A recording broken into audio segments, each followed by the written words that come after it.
안녕하세요. 오늘 3월 23일 수요일입니다. 오늘 수요 예배를 통해서 또 하나님께 영광 드리는 시간 갖도록 하겠습니다. 오늘 함께 살필 말씀은 로마서 6장 17절부터 23절까지입니다. 제가 읽겠습니다. 하나님께 감사하리로다. 너희가 본래 죄의 종이더니 너희에게 전하여 준 바 교훈의 본을 마음으로 순종하여 죄에게서 해방되어 의에게 종이 되었느니라. 너희 육신이 연약함으로 내가 사람의 예대로 말하노니 전에 너희가 너희 지체를 부정과 불법에 들여 불법에 이른 것 같이 이제는 너희 지체를 의에게 종으로 들여 거룩함에 이르라. 너희가 죄의 종이 되었을 때에는 의에 대하여 자유하였느니라. 너희가 그때 무슨 열매를 얻었느뇨? 이제는 너희가 그 일을 부끄러워하나니 이는 그 마지막이 사망임이니라. 그러나 이제는 너희가 죄에게서 해방되고 하나님께 종이 되어 거룩함에 이르는 열매를 얻었으니 이 마지막은 영생이라. 죄의 삭은 사망이요 하나님의 은사는 그리스도 예수 우리 주 안에 있는 영생이니라. 아멘. 우리가 이 로마서를 계속해서 이제 살피고 있는데, 로마서에서 특별히 이 바울이 이야기하는 것은 이제 죄에 대해서 많은 것을 이야기를 하고 있습니다. 왜냐하면 이 죄가 우리 삶의 영생을 가로막고 있고, 죄가 우리의 삶의 질을 현격하게 떨어뜨리고 있기 때문에 우리가 이 땅에 태어나서 한 번 인생 사는 것이잖아요. 그 한 번 인생 살면서 우리가 예수를 몰랐다면 몰라도 우리 예수님을 알게 됐어요. 예수님을 알게 됐고 예수님 믿게 되었어요.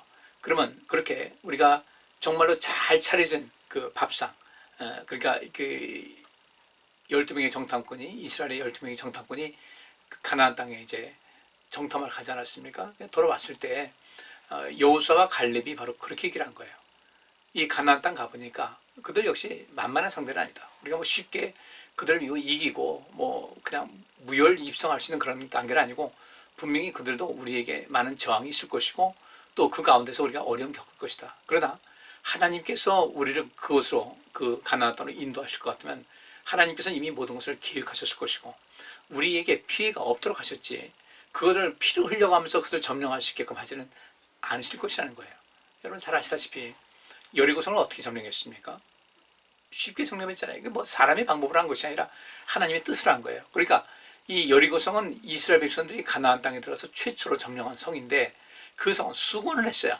수건을 매일 그 여리고성을 한 바퀴씩 돌고 마지막 날에 7바퀴 돌고, 뭐 그렇다고 해서 그 성이 뭐 서울시만큼 넓은 것도 아니고 하나의 성 아니겠어요. 그게 성이니까 그렇게 뭐 그 성이 아주 뭐 방대해서 걷기 힘들고 그런, 사실 그런 것도 아니었단 말이죠. 근데 그들이 그렇게 했단 말이에요. 그렇게 하고서 이제 마지막에 7바퀴 돈 다음에, 마지막 날 돌 때는 7바퀴 돈 다음에 함성을 지르니까 그 성이 무너져 내렸더라.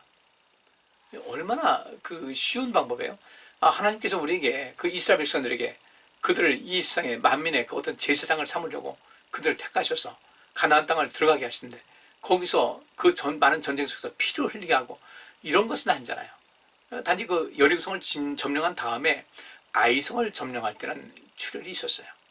왜냐하면 이미 이 여리고성을 하나님의 도우심 속에서 다 모든 것을 얻었는데, 거기서 이제 아간이라는 자가 어떤 문제가 발생을 하게 됐죠. 그래서 이제 그런 문제는 발생했지만은 실제로 하나님께서 우리 모두를 다 계획하신단 말이죠. 그때 하나님께서 이제 이 가나안 땅을 정탐하러 오라고 했을 때 여호수아와 갈렙이 뭡니까? 그래서 여호수아와 갈렙이 한 얘기가 잘 차려진 밥상 같다. 아주 성대한 어떤 그 만찬이 제공됐다. 이렇게 표현을 하고 있거든요. 그러니까 우리도 역시 마찬가지거든요. 우리도 하나님께서 우리를 이 땅에 보내셨고 또 우리는 이 가운데서 하나님 믿게 됐어요. 하나님 믿으면서 우리가 어느 정도 일정한 그 신앙적인 어떤 교리가 있습니다. 신앙의 원리, 교리보다는 또 교리는 딱딱하니까 신앙의 원리를 우리가 알았어요. 그래서 그 신앙의 원리를 따라 살게 되면 하나님께서 다 복 주신다고 약속하셨거든요. 그런데 우리가 자꾸 이제 격기를 간다는 거예요. 이 핑계, 저 핑계, 이래서 그렇고 저래서 그렇고 핑계를 대지만 사실 그것은 핑계일 뿐이에요. 왜? 하나님의 전능하신 그 손 아래에 있으면 우리가 이럴까 저럴까 염려하지 않아도 된다는 거죠. 이제까지 우리 성경의 역사를 보시자고요. 성경의 역사를 봤을 때 하나님께서 하라고 하신 것을 했을 때 손해본 거 없었어요. 출혈 없었어요. 아니, 하나님께서 하라고 하시고 그 속에서 많은 사람 죽게 하고, 이건 말이 안 되지 않습니까? 그게 있을 수 없는 일인데, 하나님께서 하라고 하셨는데 마지못해 하면서 거기서 자꾸 하나님의 뜻을 벗어나니까 문제가 발생해요. 하나님께서 자꾸 하나님의 뜻을 벗어나니까 하나님께서 벌을 주신 것이 아니라 그 하나님께서 정하신 그 길 가면 아무 문제가 없는데 그 길 아니고 곁길 가니까 어떻게 해요? 문제가 발생한 거예요. 그 문제를 사람들이 초래한 것이었어요. 우리가 하나님을 열심히 섬긴다. 그럼 뭐 이런저런 조건 많이 있어요. 나 이렇고요, 저렇고요. 그래서 나 이게 뭐 안 되고요, 뭐 어렵고요. 그렇게 할 수는 있지만은 그러나 그 모든 얘기는 결론적으로 말하면 우리가 하나님에 대한 절대적인 신뢰가 없다. 바꿔 말하면 믿음이 부족하다는 거예요. 우리가 주의 뜻을 따라 갔는데 그 길이 왜 험하겠어요? 물론 예수님께서 이 땅에서 주님께서 가라는 것을 하나님께서 예비하신 것을 가다가 십자가에 죽으셨지만 그것은 주님께서 기꺼이 감당하신 것이었어요. 그거 다 알고 오신 것이고 그를 통해서 또 3일 만에 부활하시고 다 되는 거거든요. 그러니까 우리는 이렇게 하나님을 섬기는 가운데 정말 중요한 것은 이 죄로부터 서서히 탈피해야 되겠다. 죄의 그 종이 되지 말고 의의 종이 되어야 되겠다. 그러면 우리가 무엇을 따르든지 따르는 그 대상의 종이 된다는 거죠. 죄를 따르게 되면 죄의 종이 되는 것이고 의를 따르게 되면요, 의에 순종하면 순종의 종이 되는 것이에요. 그러면 이 순종하는 자가 복이 있다고 성경에서 말씀하고 있지 않습니까? 순종하는 자에게 하나님께서 얼마나 큰 복 주셔요. 그러니까 이 속에서 바울이 로마서에서 죄에 대해서 이런 많은 이야기를 하는 것은 그 죄로부터 자유할 때 비로소 우리의 인생이 자유함을 얻을 수 있다는 것을 이야기하고 있는 겁니다. 그것은 바로 바울이 경험한 것이었죠. 그가 죄에 대해서는 그런 정말로 많은 느낌이 있었을 거예요. 그가 예수 믿는 사람들, 또 예수님께서 또 직접 말씀하시기를 나는 네가 핍박하는 예수라고 할 정도로 예수님께서는 예수님을 믿는 우리를 일체로 보셨거든요. 고린도전서 그 10장에 그 말씀이 있지 않습니까? 교회의 머리는 예수님이시다. 너희는 교회의 몸이다. 우리가 교회의 몸이라고 하면 우리가 그리스도의 몸이다. 교회는 그리스도의 몸이고 교회의 머리는 예수님이라고 할 때 우리가 그리스도의 몸이에요. 교회는 그리스도의 몸이고 우린 그 몸과 일체가 됐다는 거죠. 그러니까 예수님께서 바울에게 바울 되기 이전에 사울에게죠. 사울에게 하신 말씀이 나는 네가 핍박하는 예수라고 하는 것은 예수님을 핍박하는 것이 아니라 예수님을 따르는 사람들을, 예수님 믿는 예수님 제자들, 예수님을 믿는 사람들을 핍박한 거 아니겠어요? 이때 주님께서는 그들이 핍박당할 때 주님께서 핍박당하는 것 같은 그런 고통을 느끼신 거예요. 그만큼 우리를 하나로 인정하셨다는 거죠. 교회는 그리스도의 몸이다. 우리 그리스도의 몸이에요. 그리스도와 일체가 된 것인데 문제는 주님은 우리를 한 번도 우리를 남이라 취급하지 아니하시고 항상 하나로 여기셨고 그렇게 마음 아파하시고 기뻐하시고 하나이기 때문에 때로는 마음 아파하시고 때로는 기뻐하시고 했는데 문제는 우리가 주님께서 너희는 나와 하나다라고 말씀하셨는데 우리 사람들이 주님과 하나 되기를 기뻐하지 않고 자꾸 세상으로 나간 거예요.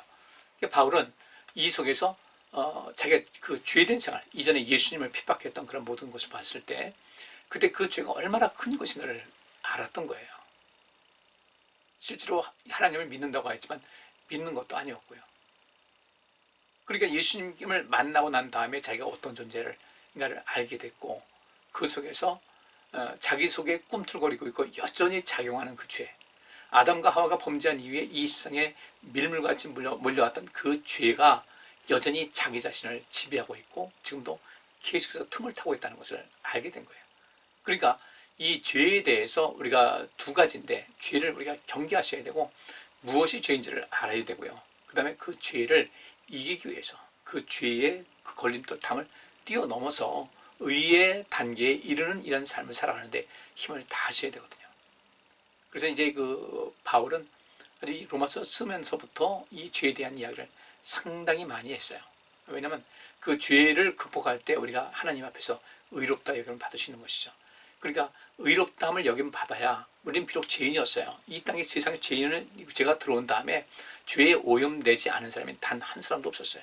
그러니까 죄에 전부 다 오염됐으니까 우리의 힘 가지고는 영생을 얻을 수 있는 그런 그 기회조차도 박탈되는 것이죠. 그것을 불가능한 것이에요. 그래서 누구든지 자기 죄를 주 앞에 고백하는 사람들, 하나님이 세상을 이처럼 사랑하사 독생자를 주셨는데 그 독생자 예수를 믿는 자는 멸망치 않을 것이다. 믿는다는 건 무엇입니까? 주님께서 죄를 이기신 것 같이 우리도 죄를 이기는 삶을 살아가겠다는 또 하나의 고백이 여기 들어가는 것이거든요. 그런 속에서 우리 삶이 어떻게 될 것인가, 이제 계속해서 요즘 제가 이 죄에 대한 말씀을 자주 하는데, 이 죄에 대한 말씀도 불편해하지 마시고 이것도 하나의 복음이에요. 왜냐하면 이 죄의 문제를 이기지 못하면, 이 죄를 극복하지 못하면 우리가 주님과 하나 될 수가 없고 영생에 이를 수가 없다. 예수님께서 우리 죄를 해결해 주시는 모든 바탕을 만들어 주셨어요. 쉽게 말하면 우리가 주님의 나라에 들어갈 수 있는 그런 그 특권을 주시고 기회를 주시고 누구에게든지 그에 열려 있는 것이거든요.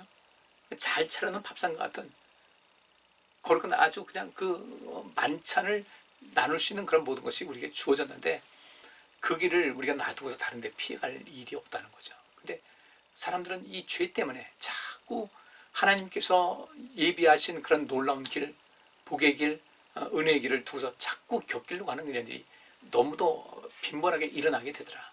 우리 역시 마찬가지죠. 우리는 지금도 역시 마찬가지로 이 죄와 이 싸움에서 자유할 수가 없는 거예요. 싸워야 돼요. 달려갈 길을 다 마치는 것은요, 죄와 늘상 싸우면서 나가야 되는 거예요. 그렇지 않고 이 세상을 어떻게 이길 수가 있겠습니까? 자동차를 만들 때 옛날에 집차는 뭐 사각형 박스같이 만들었는데, 물론 지금도 그런 차가 있어요. 근데 뭐 연료가 무지하게 먹죠. 지금같이 경제성과 효율성을 생각할 때 자동차가 어떻습니까? 전부 다 둥글둥글하잖아요. 공기 흐름이 원만하게 해서 공기 저항이 생기지 않도록.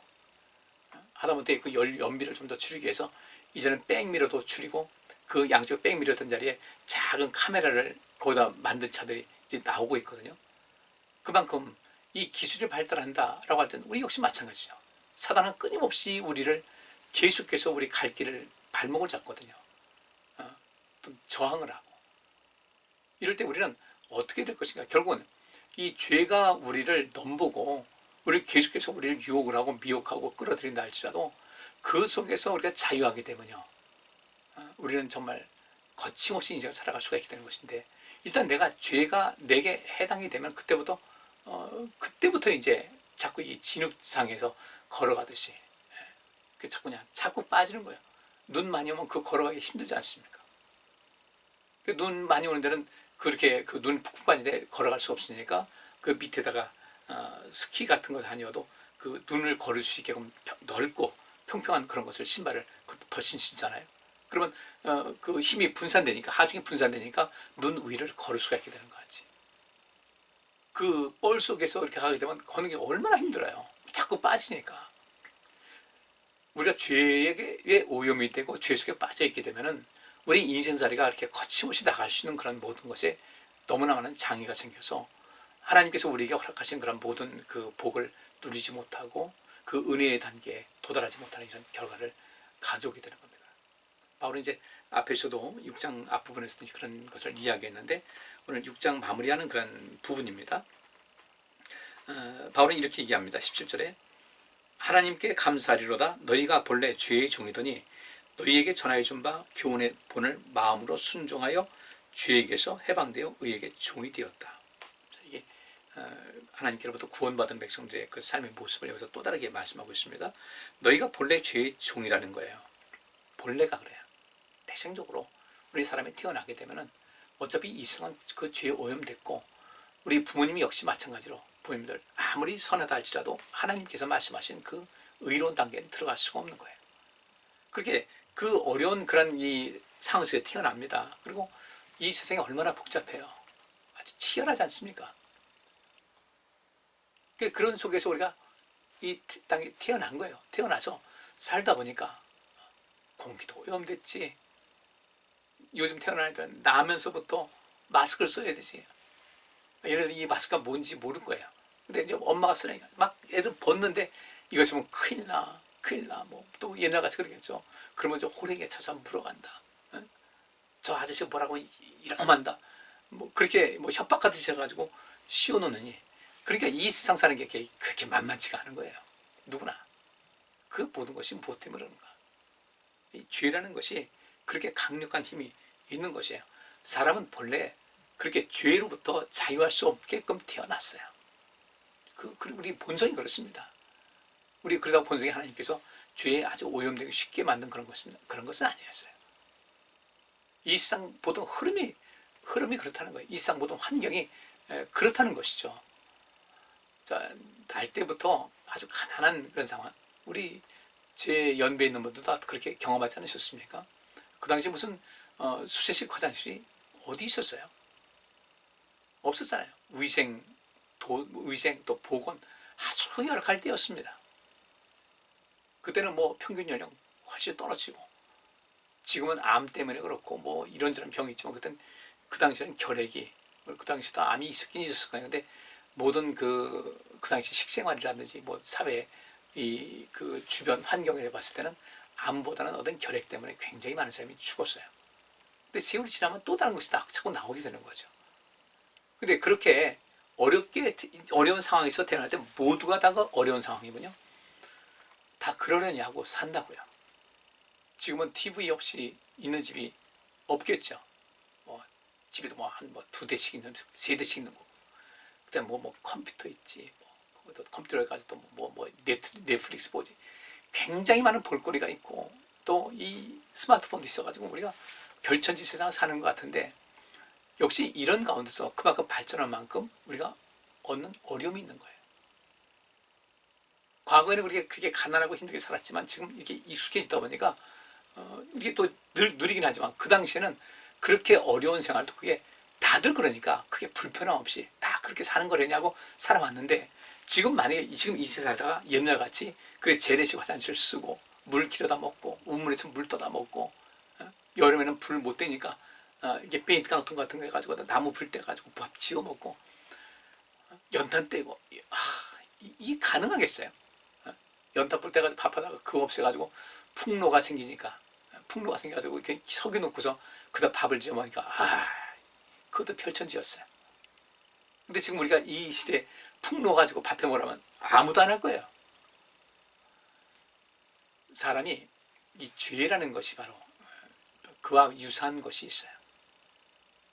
이 죄라는 것은 어느 시대고 사람들을 영혼을 갉아먹으려고 하고, 또 고통 속에 빠지게 하고, 삶의 질을 떨어뜨리게 하고, 또 이 세상에서 어떤 생명력을 또 이렇게 까먹게 하고, 또 활력을 깎아먹고, 이런 일이 비일비재한데, 결국 그 모든 것의 근본이 뭐냐 했더니 좀 죄라는 거죠.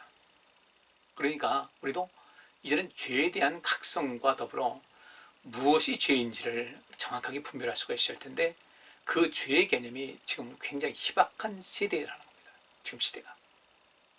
하나님을 믿는 것도 어떻게 하나님을 믿어야 될 것인가, 어떻게 주님을 섬겨야 되고, 어떻게 하나님 말씀에 순종해야 되는 걸 알아야 될 텐데, 그에 대한 개념이 희미하다 보니까 우리는 알게 모르게 하나님 앞에 많은 죄를 짓고, 착하고 충성된 종이 되어야 되는데 악하고 게으른 종이 되고, 좋은 열매를 맺어야 되는데 열매 맺는 그런 과정이 전혀 없어서 저주를 받은 그 무화과 나무 같은 그런 모습이 되고, 그럼에도 불구하고 지금 우리가 이렇게 나름대로 살아있으니까, 또 건강하다고 하니까, 건강하다는 것이 절대적인 건강이 아니라 여기저기 몸 아픈 데 있지만 그냥 그래도 당장 죽는 건 아니니까 그 산다라는 이런 개념이 있지 않겠습니까? 그러니까 우리가 이런 데서 죄에 대한 인식이 흐려지게 되고, 이런 데서 하나님을 향한 그 신앙의 열정의 어떤 동력이 점점 줄어들어서 고장난 엔진, 오래된 차같이 힘을 못 쓰고 그렇게 인생을 살아가는 건 아닌가 좀 돌아보셔야 될 점이 있습니다. 그러니까 바울이 너희가 본래 죄의 종이더니, 우리가 원래 죄의 종이었어요. 그런데 여러분에게 전해준 바 교훈의 본문을 마음으로 순종했어요. 그것을 받아들였어요. 그렇게 하니까 결국 죄에게서 해방되어 의의 종이 되었다. 옛날 우리를 지배하던 그 죄의 그 종인 상태, 우리를 지배하던 그 죄가, 그래서 그 죄에 이끌려 살아가지고 우리가 죄의 종이 되었는데, 그 죄의 종이 되니까 여러분들 하나님 말씀에 뭐라고 했어요? 죄의 시작은 사망 아닙니까? 우리 인생이 현저하게 삶의 질이 떨어지는 거예요. 그러니까 이제는 우리가 하나님을 사랑한다는 것이 과연 무엇인가? 내 이웃을 사랑하라, 내 원수를 사랑하라고 할 때 하도 요새 이 사랑 타령을 많이 하다 보니까, 노래 가사도 그렇고 사랑 타령을 많이 하다 보니까 사랑이라는 것 진정한 가치를 좀 많이 희석시키고 있는 거예요. 너희가 서로 사랑하라는 것은 하나님께서 우리를 사랑하신 것 같이 사랑하라는 거예요. 근데 우리는 그냥 이 사랑을 좀 이렇게 표현하면 몰라도 너무 뭐 무슨 노래고 뭐고 뭐 여차하면 사랑해요 사랑해 하다 보니까 이 사랑이 아주 그냥 가치가 아주 바닥에 떨어졌어요. 하나님께서 말씀하시는 그 사랑은 무엇일까? 죄 많은 우리를 살리시겠다고. 그 죄가 그냥 하나님과 상관없는 어떤 죄가 아니라 하나님 자신을 창조하신 하나님을 믿지 않고, 이스라엘 백성은 특별히 그렇지 않습니까? 하나님께서 그들을 애굽에서 인도해내셔서 특별한 민족을 만들어주셨는데 그 하나님을 배반하고 대적한 것이 이스라엘 백성들 아니에요. 하물며 우리 역사가 이스라엘 백성들과 하나님께서 처음 그들을 만나셨고 부르신 이스라엘 백성들도 아닌데 나중에 예수를 믿게 됐는데 하나님 말씀을 접하게 됐는데 우리 여기서 더 각성해야 되겠죠. 근데 자기를 창조하시고 또 은혜를 주셨어요. 그리고 우리가 주님 앞에 나와서 하나님 믿게 됐습니다. 이렇게 신앙 고백에서 하나님께서 나를 창조하신 분이십니다. 나는 죄인입니다. 주님께서 나 때문에 예수님께서 죽으셨습니다. 나를 구원하신 분이 하나님이십니다. 내 이제 주의 뜻대로 살겠습니다. 세례도 그런 의미에서 내가 이제 주 안에서 주님과 함께 죽고 다시 이렇게 세울 때 주 안에서 다시 산다는 이런 개념이 있어야 되는데 그런 개념도 없고 너무 이 죄에 대한 개념이 희박하다 보니까 여기서 우리가 신앙생활하는 어떤 외형적인 모습은 보이는데 그 속에서 그 신앙의 열매가 또 삶의 열매가 이렇게 눈에 띄게 나타나지 않는 이유가 바로 거기 있다는 겁니다. 우리는 우리 나름대로의 최선을 지금 내 수준에 맞는 충성을 다 하셔야 돼요. 하나님 앞에서도 그렇고 사람들 앞에서도 그렇고 내가 마땅히 신앙인으로서 해야 될 것이 무엇인지를 알아야 돼요. 그 기준이 근데 희미하잖아요. 그래서 요새 뭐 비대면 예배도 예배다, 어떤 데는 아니다, 그것 따질 필요 없는 거예요. 비대면 예배든 예배든 우리가 봤을 때 이것이 하나님께서 보실 때 이게 내가 하나님과의 관계 속에서 이것이 하나님 앞에 나는 이거 아닌 것 같다, 내 믿음이 떨어진다, 식어진다 할 때는 바꿔야죠. 자꾸 이런 모든 것을 자꾸 이렇게 어떤 외적인 나의 어떤 것에서 나를 면피시킬 수 있고 책임 회피할 수 있는 어떤 것을 찾아가지고 그만 따라다닌다면은 결국은 주님 앞에 설 수 있는 것이, 받을 수 있는 것이 없어요. 이제 우리가 의에게 종이 되었다. 바로는 단언적으로 얘기하고 있는데 우리 의의 종이 되셔야 됩니다. 반드시 의의 종. 그 의의 종이 뭐예요? 하나님의 의죠. 하나님 말씀에 순종하는, 죄로부터 자유한. 그렇다고 우리가 완벽하게 죄로부터 자유한 것이 아니지만 그 지금도 여전히 죄와 싸우고 있는 그런 모습. 지금 우크라이나가 지금 러시아하고 싸우는데 금방 한 3, 4일이면 기도 5일이면 다 점령할 줄 알았는데 지금 뭐 러시아군이 뭐 10,000명 이상 죽었다고 그래요. 엄청나게 죽었습니다. 그 군인들은 지금 이 우크라이나와 싸우는 명분이 뭔지를 모르고요. 우크라이나 이 사람들은 우리나라를 지키겠다고 해서 미국에 나가 있던 사람들이 자원에서 입대고 죽을 수도 있음에도 불구하고 그렇게 들어오고, 그러니 어떻게 이기겠어요? 여러분들, 우리 죄와의 싸움에서 우크라이나가 저렇게 하니까 전 세계에서 그 나라를 돕겠다고 나서는 거죠. 힘없이 무너지게 되면 돕겠어요? 그래도 버티고 이 러시아가 하는 것이 악이다 라고 하니까 서방 세계에서 그들을 돕고 이길 수 있게 도와주는 거죠.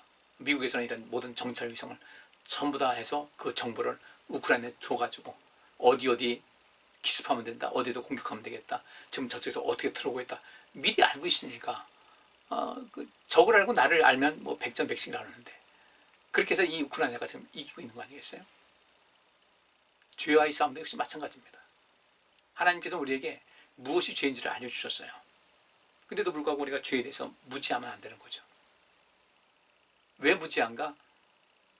제가 하나님 말씀을 가르쳐주고 이것이 죄입니다라고 해도 혹시라도 여러분들이 거기서 귀를 딱 닫아버리면요, 암만 그 얘기해도 그 죄를 죄로 인식하지 못하다 보니까. 근데 문제는 그 죄를 죄로 인식하지 못하는 것이 끝난다면 모르는데 이제 막 초신자라면 몰라도 신앙생활이 그래도 최소한 10년 이상, 뭐 3년 이상 하면 사실 준 전문가거든요. 10년 이상 됐을 때 그것을 인식하지 못한다면 주님 앞에 정말 얼굴 들 수가 없어요. 19절 말씀에 너희 육신이 연약함으로 내가 사람이 예대로 말하노니 전에 너희가 너희 지체를 부정과 불법에 들여 불법에 이른 것 같이 이제는 너희 지체를 의에게 종으로 들여 거룩함에 이르라. 옛날에는 이렇게 얘기하는 겁니다. 옛날로 여러분들의 옛날 모습은 무엇입니까? 여러분이 이제는 온갖 죄의 노예가 되어 있었습니다. 그런데 이제는 여러분들이 이것이 죄라는 것을 알고 내가 죄인인 것을 알고 내가 행하는 인생을 살아가는데 때로는 이것이 죄인 줄 모르고 또 무의식적으로 하다가 어떤 죄인 줄 알면서도 내 육신이 연약해서 죄를 짓고 이런 많이 있었는데 이제는 더 이상 불법에 몸담지 말고 이제는 너희 지체를 의에게 종으로 들여 거룩함에 이르라고 한 말씀대로 이제는 하나님의 의가 무엇인지를 알아야 된다는 거죠. 하나님의 나라와 하나님의 의를 구하라고 했으니까 하나님께서 이것이 무엇이 옳다고 하시는가 이걸 우리가 좀 잘 살펴서 옳은 길 가야 되는 거예요. 내가 옳은 길 가야 되고 누군가 있을 때 옳은 사람들을 지지해 줘야 되고 손들어 줘야 되고 함께 가야 되는 거예요.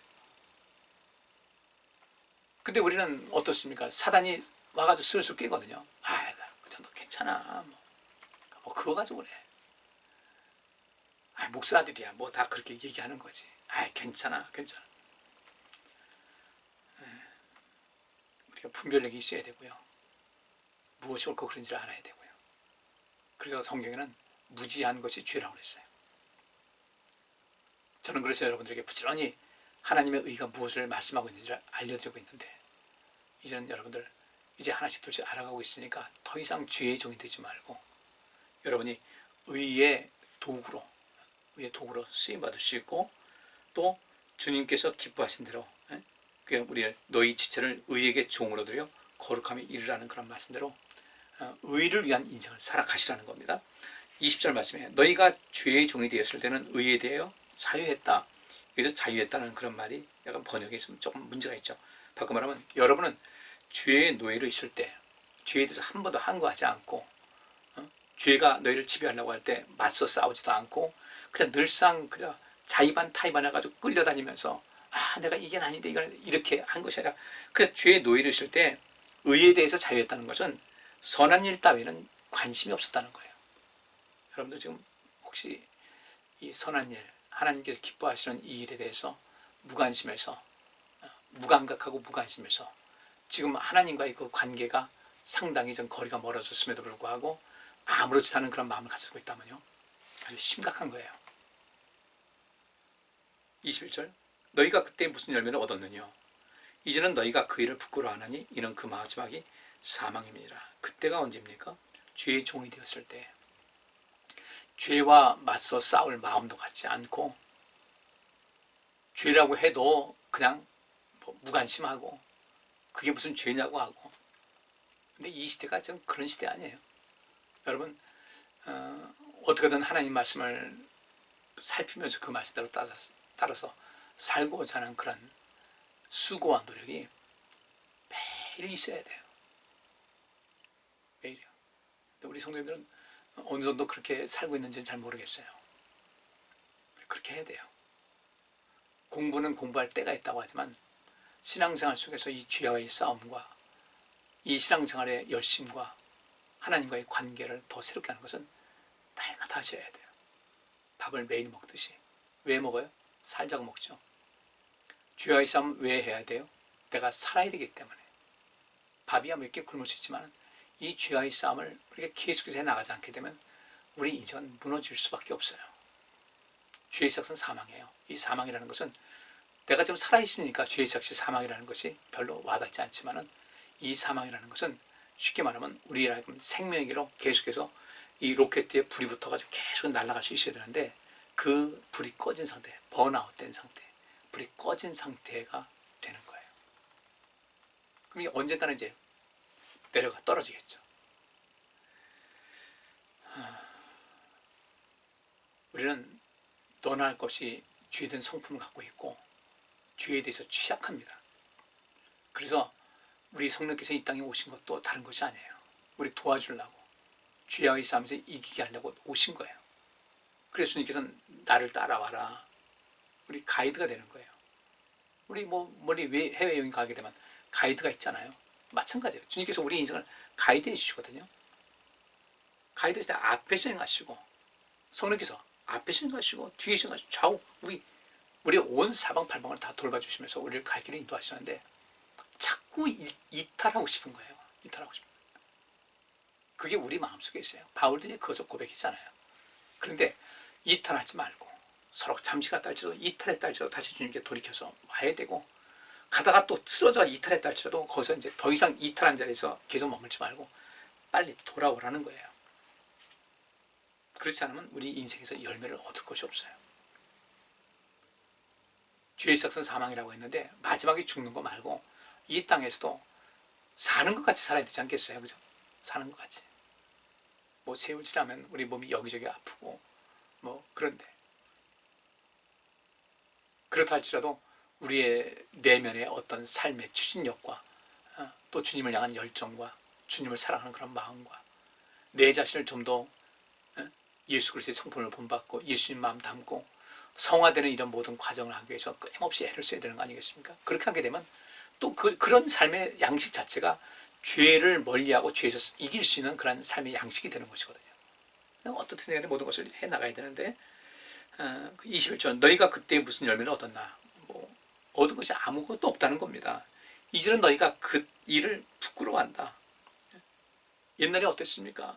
그때는 뭐 좋았겠죠. 근데 예수를 만나고 지금 돌아보니까 그때 일이 너무 어리석게 인생 살았다.